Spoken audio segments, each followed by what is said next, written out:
Então deixa eu falar rapidinho do IOF aqui também. É outro assunto complexo, difícil de lidar. Mas enfim, vamos dar uma pincelada nisso, porque a Câmara pode derrubar mês que vem o decreto que aumentou o IOF. Ontem a presidência da Câmara dos Deputados, ou melhor, o presidente, Hugo Mota, fez duras críticas à medida, disse, entre outras coisas, que o governo fez gambiarras no imposto. Deixa eu falar uma coisa. Nunca na história desse país, como gosta de dizer o presidente, o ministro da Fazenda esteve tão só. Eu não sou petista, nem eleitor do Lula, nem muito menos fã do Haddad.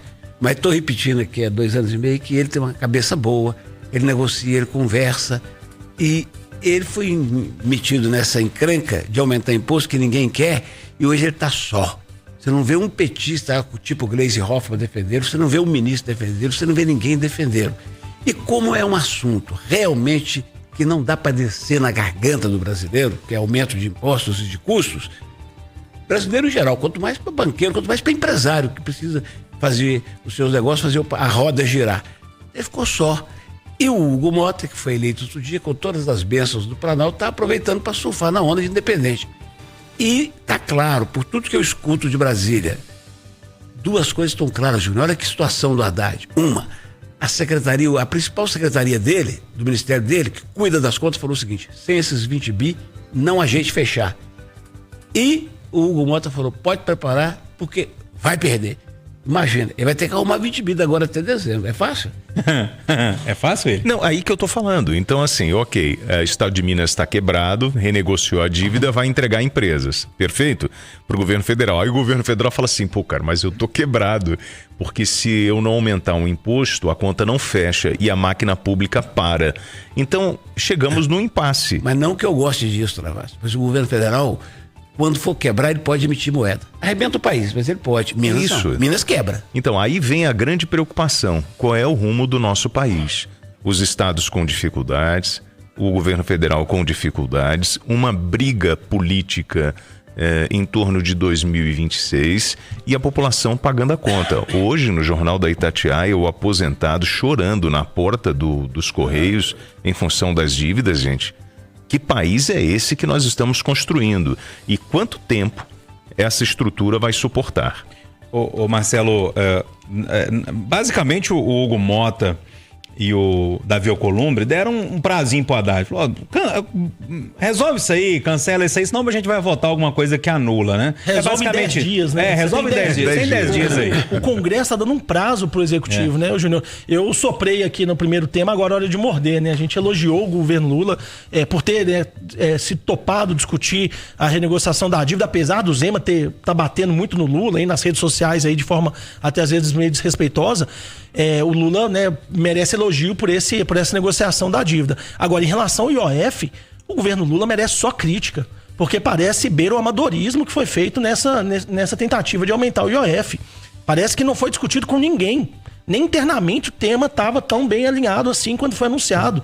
Então você não discute com os seus representantes, anuncia um aumento de uma taxa, né? Anuncia aumento do IOF. Você coloca seu ministro, que tem o apelido de Taxade, para aumentar o imposto. Horas depois ele tem que voltar atrás, achando que ia consertar? Achando que ia amenizar o problema, né? Ele revoga parte da medida e ainda assim tá na fogueira, tá sendo queimado diariamente, muito criticado. E aí ontem a gente viu quem que tá mandando no Brasil. O Davi Alcolumbre, presidente do Senado, e o Hugo Mota, presidente da Câmara, avisaram o Haddad: olha, você tem o prazo de 10 dias para tentar alguma solução, senão a gente vai colocar em votação e vamos derrubar essa proposta. Quer dizer, o governo se preocupou em discutir com o parlamento a medida antes. Então, assim, uma lambança gigante. Eu acho que esse caso do IOF é mais um daqueles casos que a gente coleciona no governo Lula, de falta de diálogo com o parlamento, falta de diálogo com a sociedade e de amadorismo político. É parecido com o caso do Pix, por exemplo, que você anuncia uma coisa e depois volta atrás. Então, assim, o Lula, que é tão experiente, né, que já tem 2 mandatos passados, ele devia saber que fica muito feio pro governo perder esse tipo de proposta. Ô Marcelo, somando a todo tipo de emenda, o governo deve entregar quanto para os deputados e senadores esse ano, né? São mais de 50 bilhões. Então, Júnior, por isso que eu falo que é parlamentarismo de chantagem.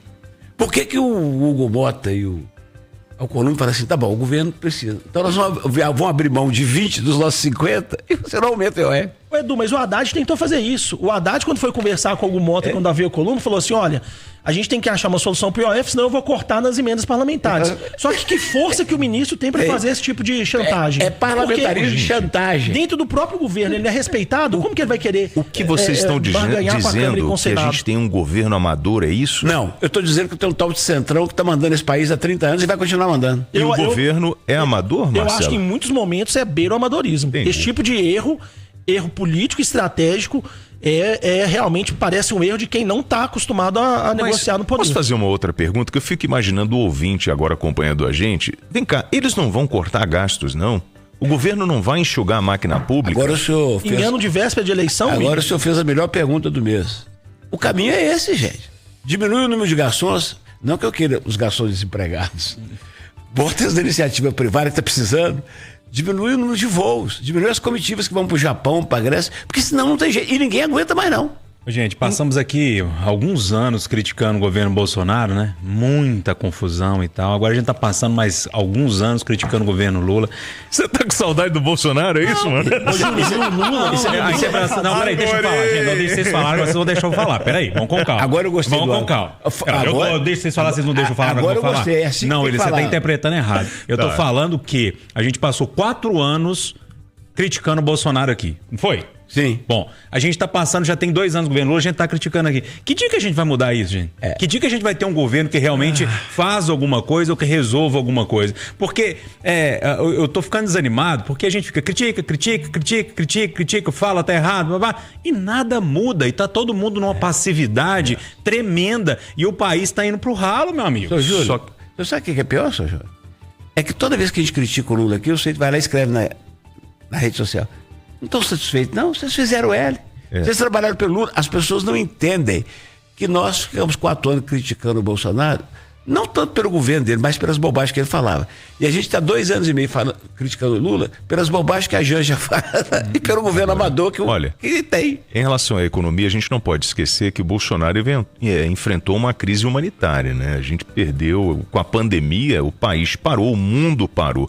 Imagina o governo Lula nessa situação. Se com o país do jeito que está, né, com a economia do jeito que ela se apresenta, o governo não consegue andar, imagina se ele enfrentasse aí o que se deparasse com a pandemia que o Bolsonaro enfrentou. Mas o Bolsonaro fez exatamente o que o Lula tá fazendo agora na véspera de campanha, né? O Bolsonaro abriu as torneiras. Abriu a torneira, gastou muito. Essa turma de bolsonarista que tá cobrando do governo Lula cortar gastos, se eu fosse eles, eu teria vergonha. Porque em 2022, Marcelo entendeu o que eu tô querendo dizer. Porque em 2022, que é a mesma Bolsonaro coisa, deu benefício para o Bolsonaro triplicou o Bolsa Família, né? O Bolsonaro, ele deu benefício para todos os grupos políticos possíveis. O Lula tá fazendo a mesma coisa. Para quê? Para conseguir o voto no ano que vem. O orçamento secreto, que é a maior das indecências, teve como seu principal cliente. Eu tenho escutado isso no Brasil direto e reto. Quem mais gastou o orçamento secreto foi o PL do Bolsonaro.